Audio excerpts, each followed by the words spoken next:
Di desa kami ada satu aturan tak tertulis yang dipatuhi semua orang sejak lama. Jangan pernah masuk ke rumah di ujung kebun. Rumah itu berdiri sendirian, terpisah dari pemukiman, seolah sengaja disembunyikan oleh alam.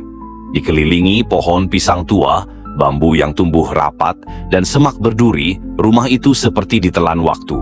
Atapnya miring, dindingnya menghitam oleh lembab dan jamur, dan jendelanya selalu tertutup rapat, bahkan di siang hari. Warga desa menyebutnya dengan satu nama saja, Rumah Gundik. Aku, Bagas, baru benar-benar mengenal rumah itu ketika aku kembali ke desa setelah 10 tahun merantau. Ayahku meninggal mendadak dan aku harus mengurus rumah warisan yang letaknya tepat bersebelahan dengan kebun menuju rumah terkutuk itu. Sejak hari pertama, perasaan tidak enak langsung muncul. Setiap sore menjelang maghrib, udara di sekitar kebun terasa lebih dingin. Burung-burung tiba-tiba berhenti bersuara, dan bau aneh seperti bunga melati bercampur tanah busuk sering tercium samar-samar. Malam pertamaku di rumah itu, aku mendengar suara langkah kaki dari arah kebun. Bukan suara binatang, langkahnya pelan, teratur, seperti perempuan berjalan tanpa alas kaki. Aku mengintip dari jendela dapur. Di sela kegelapan, aku melihat sesosok bayangan berdiri di dekat pagar bambu yang sudah lapuk. Rambutnya panjang, menjuntai sampai pinggang. Tubuhnya ramping. Ia diam membelakangiku. Ku pikir itu hanya perasaanku saja. Namun saat aku menutup jendela, terdengar suara perempuan berbisik tepat di telingaku. "Mas." Tubuhku langsung kaku. Aku berbalik cepat. Tidak ada siapa-siapa. Malam itu aku tidak tidur. Setiap kali mataku terpejam, aku mendengar suara kain diseret di tanah. Suara tawa kecil yang tertahan, dan sesekali suara napas berat, seperti orang menangis sambil menahan sakit. Keesokan paginya, aku bertanya pada Pak Sastro, tetangga tertua di desa. Wajahnya langsung berubah ketika aku menyebut rumah di ujung kebun. "Kamu tinggal di sebelah situ?" "Iya, Pak." Pak Sastro menunduk lama. Kasihan. Dari dialah aku tahu cerita sebenarnya. Puluhan tahun lalu, rumah itu milik seorang pejabat kaya raya. Lelaki itu terpandang, disegani, dan sangat berkuasa. Di balik citranya, ia menyimpan rahasia busuk. Seorang perempuan muda yang dijadikan gundik. Perempuan itu bukan istri, bukan pula pembantu. Ia disimpan, dikurung, dijauhkan dari dunia luar. Tidak ada yang tahu namanya. Warga hanya pernah melihatnya sekali dua kali dari kejauhan. Cantik, kulitnya kuning langsat, matanya besar, tapi selalu terlihat ketakutan. "Dia nggak pernah keluar rumah," kata Pak Sastro. "Kalau malam, baru majikannya datang." Hingga suatu hari pejabat itu meninggal mendadak. Rumah besar di kota dijual, semua harta dibagi, tapi rumah di ujung kebun ditinggalkan begitu saja dan gundiknya menghilang. Sebagian warga percaya perempuan itu dibunuh dan dikubur di dalam rumah.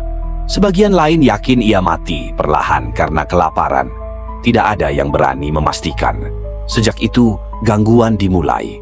Orang-orang melihat perempuan berdiri di jendela rumah itu, mendengar suara tangisan malam hari. Bahkan, ada yang mengaku pernah diajak bicara oleh perempuan berwajah cantik yang tiba-tiba berubah rusak ketika didekati.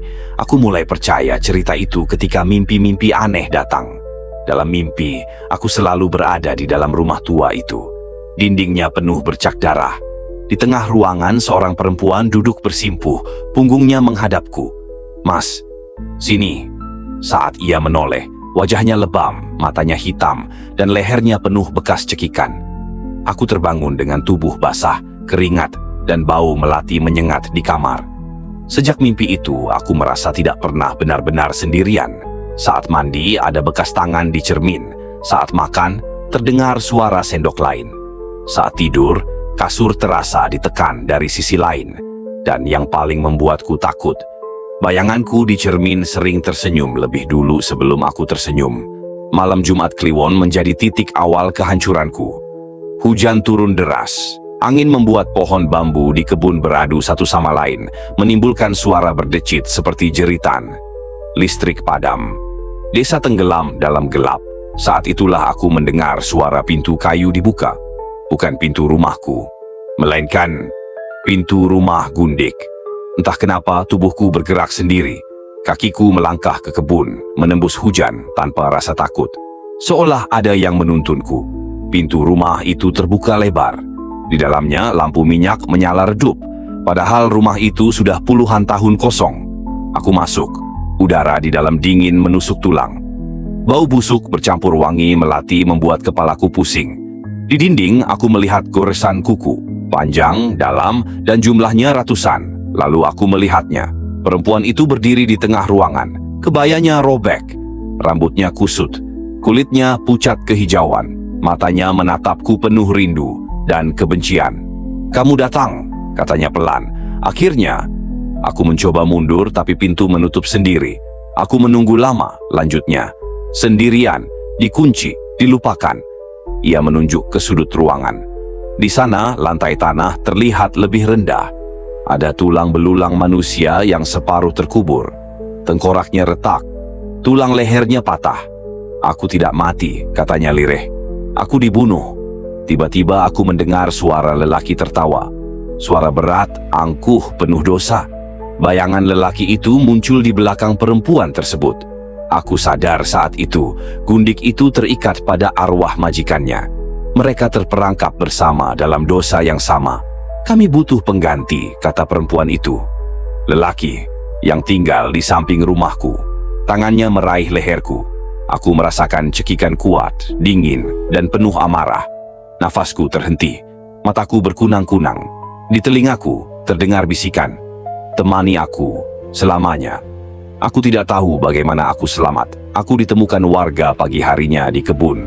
Tubuhku penuh bekas cakaran, leherku lebam, dan rambutku memutih sebagian. Rumah Gundik akhirnya dibongkar. Tanahnya ditimbun. Doa-doa dibacakan. Namun sebelum Pak Sastro meninggal, ia berkata padaku, "Gundik itu tidak bisa disucikan. Ia hanya berpindah. Selama masih ada lelaki yang menyimpan perempuan seperti barang." Sampai sekarang, aku masih mendengar bisikan itu di malam hari. "Mas, aku masih menunggu." Setelah kejadian malam Jumat Kliwon itu, hidupku tidak pernah benar-benar kembali normal. Meski rumah Gundik telah dibongkar, tanahnya ditimbun, dan doa-doa dipanjatkan berhari-hari, rasa dingin itu masih menempel di tubuhku, seperti bayangan yang tidak pernah pergi. Aku sering terbangun tengah malam dengan nafas tersengal, seolah ada tangan dingin yang masih melingkar di leherku. Di cermin kamar mandi, bayangan perempuan itu kerap muncul samar di belakangku, lalu menghilang saat aku menoleh cepat. Aku mencoba pindah dari desa, menjual rumah, pergi sejauh mungkin. Namun sebelum aku benar-benar pergi, Pak Sastro memintaku datang menemuinya. Tubuhnya sudah ringkih, matanya cekung, suaranya bergetar. "Kamu harus tahu satu hal," katanya lirih. "Gundik itu bukan sekadar arwah perempuan tersiksa."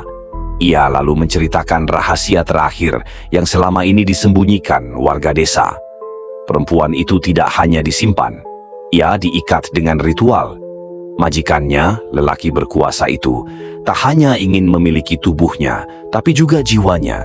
Ia menggunakan bantuan dukun untuk mengikat si Gundik agar tidak bisa pergi, tidak bisa dicintai orang lain, bahkan tidak bisa mati dengan tenang. Saat lelaki itu meninggal, ikatan itu terputus setengah. Arwah si Gundik terperangkap, mencari pengganti, mencari lelaki lain untuk menjadi pemilik baru. Dan aku adalah yang terdekat. "Kalau kamu pergi tanpa menutup ikatan itu," kata Pak Sastro sambil batuk darah, "dia akan ikut." Aku tidak percaya sepenuhnya. Aku memilih pergi juga. 2 minggu setelah aku pindah ke kota, gangguan kembali muncul. Di kosanku, penghuni lain sering mengeluh mendengar suara perempuan menangis di kamar kosong sebelahku. Penjaga malam melihat bayangan perempuan berkebaya duduk di tangga darurat. Dan setiap kali aku pulang larut, bau melati busuk menyambut dari balik pintu kamarku. Suatu malam, aku tidak kuat lagi. Dalam tidurku, aku kembali berada di rumah Gundik itu. Namun kali ini, rumah itu utuh, bersih, lampu terang. Perempuan itu duduk di depan cermin, menyanggul rambutnya dengan rapi. Ia menoleh dan tersenyum. "Kamu sudah jadi milikku," katanya lembut. "Kamu pergi sejauh apapun, aku ikut." Wajahnya berubah rusak dalam sekejap. Aku tidak mau sendiri lagi. Aku terbangun sambil berteriak. Di leherku muncul bekas cekikan baru, jelas ungu dan masih hangat. Keesokan harinya aku kembali ke desa. Aku menemui dukun tua yang dulu membantu ritual itu. Dengan gemetar ia mengakui semuanya. Ikatan itu hanya bisa diputus jika pengganti menolak secara sadar di tempat pertama ikatan dibuat dan bersedia melepaskan nyawanya secara simbolis. Malam itu aku kembali ke bekas tanah rumah Gundik. Aku berdiri di tengah hujan sendirian, membawa sesaji, doa, dan satu tekad menolak. Saat tanah di depanku retak dan sosok perempuan itu muncul, menangis, menjerit, memohon. Aku menatapnya dan berkata dengan suara bergetar, "Aku bukan milikmu. Kamu bukan barang. Kamu bebas." Jeritannya berubah melengking. Tanah berguncang. Bau busuk menyengat. Bayangan lelaki itu muncul, marah, mengamuk, lalu hancur seperti asap. Perempuan itu terdiam. Untuk pertama kalinya wajahnya terlihat tenang. "Akhirnya," katanya pelan, "aku dilepaskan." Ia memudar bersama hujan. Sejak malam itu gangguan berhenti. Namun sebelum benar-benar hilang, aku mendengar bisikan terakhir di telingaku. Bukan ancaman, melainkan peringatan. Jangan ulangi dosa mereka. Jangan jadikan manusia simpanan. Kini aku menuliskan kisah ini sebagai peringatan, karena Gundik bukan sekadar cerita masa lalu. Ia adalah luka, dan luka yang dipelihara akan selalu menuntut balasan.